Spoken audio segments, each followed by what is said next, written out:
Welcome to the Uncanny Women Podcast, where we have honest, year-round conversations with women and gender-diverse authors and filmmakers in horror. Here, we explore the voices behind the work and how lived experience shapes the stories they tell. I'm your host, horror writer and founder of the SoCo Women in Horror Festival, KJ Brantley. Now let's step into today's conversation and meet our guest. This week, I'm joined with V.S. Lawrence, author of 80s Ghosts and With Friends Like These. Her work has this really fun, fast-paced energy, like a Scooby-Doo chase, but with a much darker edge. And she writes horror that blends friendship, fear, and just enough chaos to keep you on the edge. Her upcoming novel, Just Us Here, is out in July, and it's available for pre-order now. And it leans into a more gothic, unsettling direction, so I hear. V.S., I'm so glad to have you here. Thank you so much for having me. Thank you.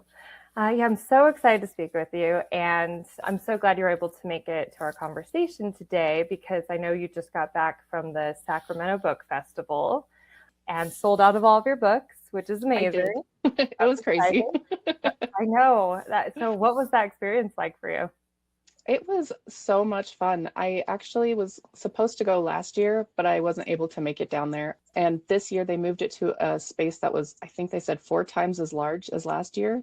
Oh, wow. And even then they had no idea. I think a low end estimate was about 8,000 people showed up. Wow. Yeah.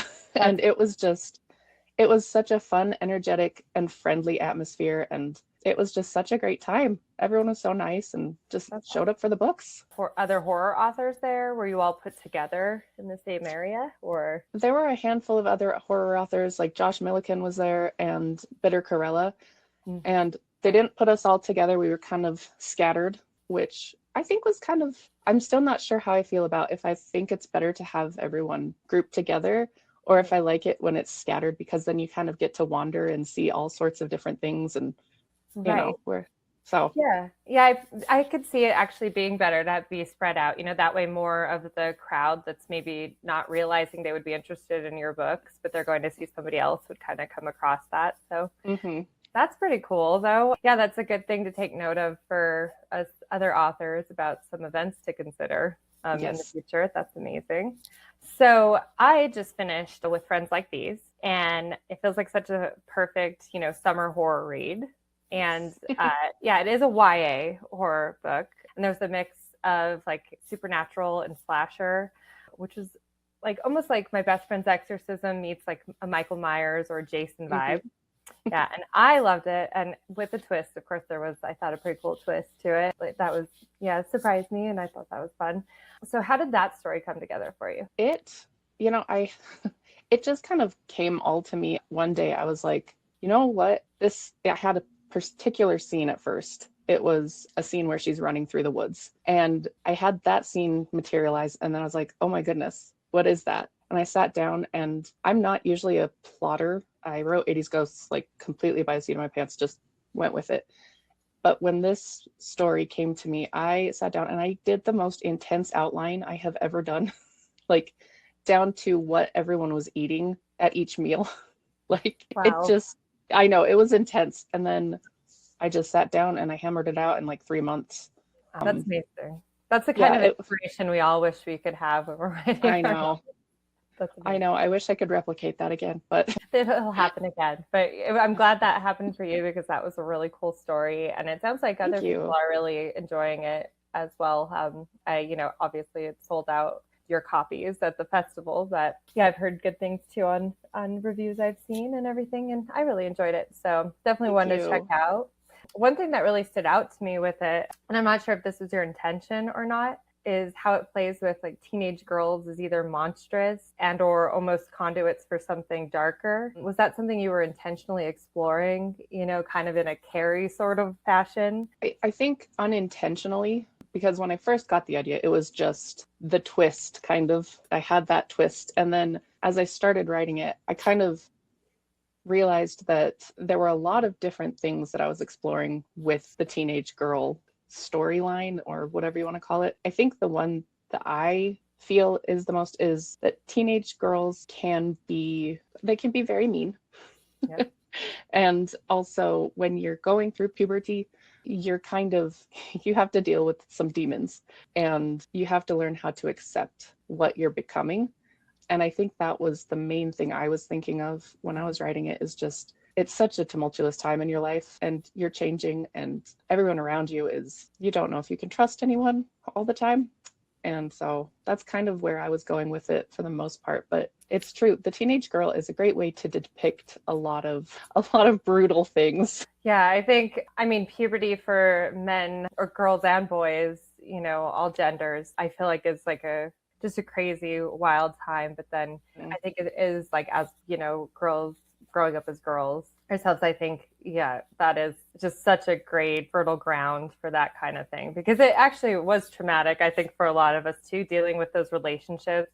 Yes. You're changing a lot. You're becoming something that you aren't used to anymore. And then you're also trying to navigate other girls trying to go through that. And then, yeah, I think you did a great job exploring that in that book. Thank you. Yeah. And you mentioned at the SoCo Women Horror Fest this year that you often explore themes of friendship in your work as well. What draws you to that? And do you still agree with that statement that you like to explore that, and especially within horror? Yeah. So growing up, I had several traumas happen all at once that led to me being very sheltered. My dad passed away when I was 10, and at age 11, I was diagnosed with chronic fatigue syndrome. And I was homebound, just sick, tired all the time. So that being said, I didn't have a whole lot of socialization. I didn't really have any friends except, what I was watching on TV or the books that I was reading. And so a lot of what I write, I don't think I purposefully set out to do it, but I have written friendships that I wished that I had growing up, and exploring what that kind of a support would look like, especially with friends like these. It's like, I would have loved to have a friend like Hannah, who stuck by me through everything. So I think that's why I find myself shifting into it. But it is such a great way to explore horror, I think, because I think everyone does want friends. The world right now we're so connected, and yet we're so separated, and we're not forming deep connections. And so I think everyone is looking for that kind of a connection in this world, and someone to face the horrors with of real life. So I think it works so well with horror, just because, we all need that, I guess. Yeah, absolutely. And I do think it is very cathartic, and it sounds like it's been cathartic for you to write about these relationships. But something I realized that I think it's also doing that I've seen a lot more of lately, especially horror books written by other women, are changing the story or the relationship between, the friendships between other females or female representing. Is that I think in the past, you read books like Fear Street, which I love, any of those books, and just you explore film from, just anything before the past 10 years. I feel like there's just so much of that. It's like girls against girls. Girls are not there for each other. They're enemies of each other, even when they're friends. And not that hasn't been an experience for some of us, especially in growing up. But I think books like your books and others that I've read a lot more of in the past decade are showing, I think, no, you can be a good friend. You can trust other women. And this is also what it looks like to show up, as a friend. You don't have to be enemies. That's a lie, a fallacy, and that kind of thing. So I really like that part about it too. I don't know if that's something you've noticed as well, but that's something that's kind of occurred to me lately, is this healthier, representation of female relationships. Yeah. And I think it's so needed. Right now, people don't have enough examples of how to show up in a friendship. So I do love that it's shifting. Yeah, I do too. And, not to make it about myself, but I'm autistic, level 1 autistic, not that matters, but I feel like I have to say that it's a spectrum, but it's something as well, as an autistic person, sometimes just naturally you don't know how to show up anyway. You're like, how do I navigate this? So you're really having to look at those things and examples more, and you really take it in more literally. So I think things like that would have been even more beneficial for me growing up, to have a little bit more of Yeah, it's so true. And people need to also be more direct. There are Yeah. so many like secret little ways that people who are maybe more neurotypical, they say something mean completely opposite. And it's like, can we just be direct with each other? Yeah, absolutely. It would make my life easier, that is for Yeah, sure. But it I would think make it would make everybody's life. everyone's. Yeah, yeah. Why do we have to, yeah, say, I know it's the craziest thing, but yes, I agree. Be more direct. That is Hmm. what everyone should do. And yeah, I think that's something I feel like you seem like a really, like just direct, open person. Like you seem just like honest, even in what you represent, like on Thank social you. media, things like that. I think like you're one of I feel like just in the horror community, there are just like those people you're like, everybody just loves them. And there's a reason for it. Sure. That makes me feel Yeah. really, really good. Yeah. Because, I do feel a lot of times like, I don't know, just disconnected. It's hard to make connections sometimes in the horror world. I'm sorry, I'm getting very into a weird space with that. But it is hard to make connections sometimes. Yeah. No, And just that's like in the book, Who to Trust. Yeah, absolutely. Because yeah, you do always still have to be, careful in who you bring into your life day to day. Hmm. But I think you really put yourself out there, and that's something I've learned too. Like you show up for other people too. So I think that makes a big difference to people, other authors and just people in Yeah, general. thank Yeah. you. So I guess moving on to a different topic is your bio mentions growing up being scared of everything. Hmm. How has that shaped the kind of horror you're right now? Well, that's a good question. I am still scared of just about every situation. Like taking the train down to Sacramento was the first time that I did it, and I was just like, what if I don't get on the right train? What if I end up in Chicago and, somewhere crazy that I shouldn't be? I think it kind of does help because with horror, your goal is to make something mundane scary. I think a lot of the time. And since I already find the mundane scary, it's a little easier to be like, Less you of a know jump. what? You should write a scary story like the meat train or something. Like, what is that? Your own? Did you Oh, take an Amtrak or?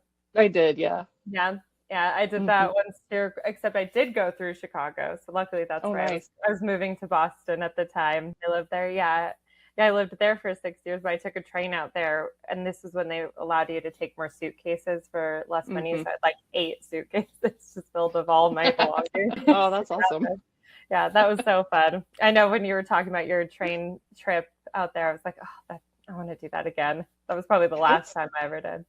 Yeah. oh, it's so fun. It is a Yeah. really, really fun way to travel. Oh yeah, I missed that. I wish there was more. Hmm. I think they need to bring back more, lines so we can just take trains Agreed. everywhere again. Yeah. So anything else you're scared of? Like besides we have like trains, any getting lost. Um, there's one story I've had like rattling in my head because I always, it's such a stupid thing. I'm always like, I hope I don't, if there's two cars, like my car and another one that looks just like it, same make and model and color, I always worry I'm going to get into the wrong one. And so I've had this dumb story rattling around about a man who does that. And then he ends up just getting like into the worst situation ever. So, Like it literally is the worst case scenario. It's not just a yep. little embarrassment. It's like, Yeah. well, It's like now you are being chased by the mafia. So good job. I like that. I know that does sound terrifying. Yeah, I have accidentally gotten into somebody's car and I thought it was my Uber and it was not even an Uber at Oh all. no. So Oh no. that was awkward. Oh my gosh. Could have been bad too. Yeah. Oh no. Yeah, that's if you saw the film that came out, I think few months ago. I don't know. With I think Anthony Hopkins plays like he's kind of well at the end he kind of shows up, but he's the voice in the car when this guy is trying to rob him. It's like one of the Scars guards plays like a Hmm. theft that breaks in, and yeah, it's kind of like what's the Christine type situation too. Oh. I feel like, but yeah, I'm probably doing that movie terrible justice. You should check it out though, for research. I will. So I think I remember you saying once that your background that you used to be Mormon or you've been around. Hmm. Is that right? Does that Yes. experience shape your relationship to horror or the kind of things you write? I'm sure that it does somehow. But yes, I was I was raised in the Mormon church. I left when I was about 22. And I think it's given me some insight to certain tropes I might catch some flack if I say this, but it gives me some pretty good insight as to how cults work and Yeah. the religious horror angle. And it's one of those things where I think it's helped me to realize, I'm going to try and say this the way I'm thinking it. It's not going to come out right. But a lot of times I feel like in some horror books and other genres as well, the main character or side character experiences a trauma or like is dealing with lifelong trauma, and then they get over it really quickly. And for me, I'm still to this day trying to rewire certain thoughts that were drummed into my brain ever since I was born. Like the stupid one is like, oh yeah, you drink coffee, you're going to hell. And so like just how sometimes those thoughts will just pop in. So I think it definitely has helped with realizing that, some things create really, really deep. Lasting. Deep. Like that's like a nervous system rewiring almost. That's like your flinch where you just like, that's your immediate reaction. Yeah. There was an experience, like a really kind of scary experience that you do experience in some of that religious, that can come out in like religious horror that you can kind of, even exaggerate or not so much. But I did date someone who happened to be of a certain faith that went on a mission and came back and was just a completely different person. Like I did not recognize that person. It was pretty wild, actually. So yeah. I think that's, you did a really great job, I think, with Friends Like These and kind of exploring some of that religious horror. Yeah. Do you have any plans for in the future for anything like a cult book or? I actually did write one. It's never going to see the light of day. It's historical fiction with darker tones. But yes, it was about an old Western town in the 1890s that gets taken over by a cult. That one's not going to ever go anywhere, but I definitely think someday I might delve into the cultish books and do something there, because it's a terrifying system. Oh yeah, just there's so many just sub themes I think to explore through that, or and I am obsessed with cults. Like my book has a cult in it, that my manuscript that about to start querying, and I've just read like every cult book. I was like cultish here. Yeah, watching all of the. I actually have the book Manson, which was really interesting. Actually, I really recommend that if you haven't read it. It's so crazy. Like, oh yeah, you read these stories and part of you thinks, how on earth? But then sometimes you do find yourself in these places, and they prey on every insecurity that you have. Yeah, I think I would actually love to talk to you separately for maybe some even more research on that, like getting really into, because it is a different position to be like where you're like, that could never happen to me, but then it does, like these you find. And I was talking to Marissa Yarrow the other day, and she was talking about is about to start, I think, querying a book, I think that she just finished, about a cult too. And she said she was like kind of coming at it from exploring like, but what if this was you and you ended up in this, like kind of having a little more empathy or understanding in that character exploration there, which is what I think is interesting, because I've never been a part of a cult, although I have like grown up Lutheran when I was younger. I've spent a lot of time with churches, so I guess that's pretty close there. It's just a step. Like they're just a step away, really. Exactly. And then I did have a really I had like a 2-year juicing vegan thing that was definitely probably leaning to extreme. It's so crazy. Like that just made me think of Clay McLeod Chapman's Wake Up and Open Your Eyes with the yoga mama. Oh yeah, I need to read that now, especially. That's been something everyone I talk to is like, you have to read this book, or they bring it up, and it's crazy. Oh my gosh. And that's funny. There's a yoga mama. Okay, good. I'm going to look for that.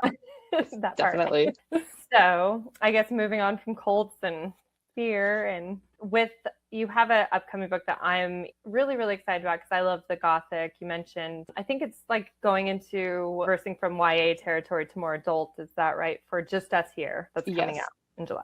Yeah, it's definitely a different feeling. At least it has been when I write it. It's not campy anymore. Like my previous books have been very campy, fun. And this one, it is more of a modern gothic and tradwife influencer horror, which it's having such a moment right now, which makes total sense. Absolutely. So I'm excited about it, and I hope that people like it because it is a jump, but definitely I'm sticking with the ghosts. So Oh, good. I know that is one I need to read, 80s Ghosts. I'm so sorry. I have yet to read that, but it is on my TBR and I will read it soon. It's right here behind me.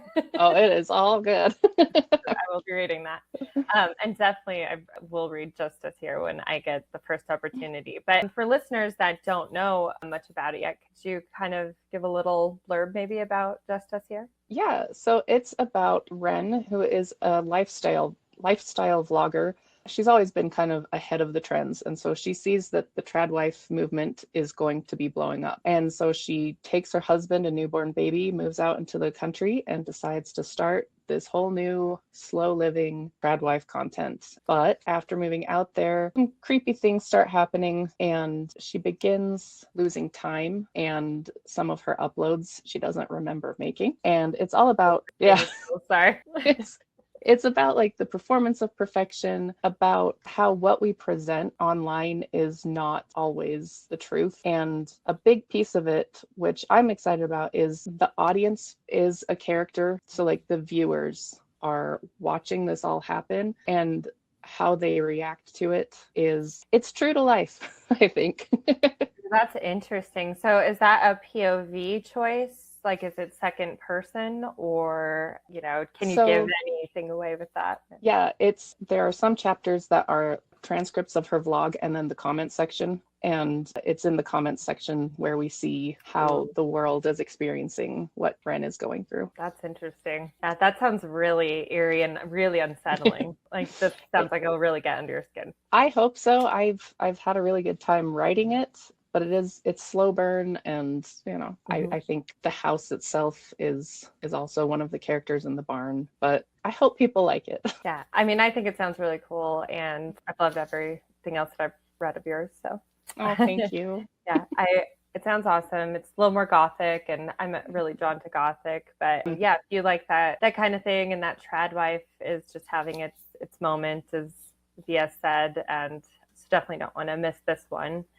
So moving on to some topics about women in horror, how have you seen the landscape shift for women in horror over the years, whether in publishing, readership, or in the horror community? I feel like, especially within the last 10 years or so, there's been a whole lot more big named women in horror, like C.J. Lead, Rachel Harrison, Simone St. James. There's so many strong storytellers that are getting the spotlight. Not enough yet, but I feel like it's definitely been a shift. And where it used to be more like the women writing horror were expected to write more gothic, quiet horror, now it's like we can write really brutal things, and I think it's being a little bit more acceptable. Like CJ's books they are brutal. Yeah, they do not hold back. No, they don't. and they're amazing. And I'm so glad that this is happening, because we've had a lot of white male perspective on this topic of horror. And I think getting to see it taken on by women and people of color, getting a different viewpoint is refreshing. It's really refreshing to read some horror that's not like, little typical in what we've been getting for so long. Yeah, the whole Stephen King vein and all of that, and he's obviously a master, but there's only that kind of perspective you can see played out, over time. And it's like, doing yourself a favor to get another, perspective. Like you said, like selfishly, it's like refreshing to see these different perspectives. And it is really cool to see just a lot more put out there. And something that, I've done a lot more of in the past 2 years that I'm thankful for is just really getting into more indie published horror, because I do think there's a lot of indie publishers out there and indie authors. You get to access those voices a lot easier through that.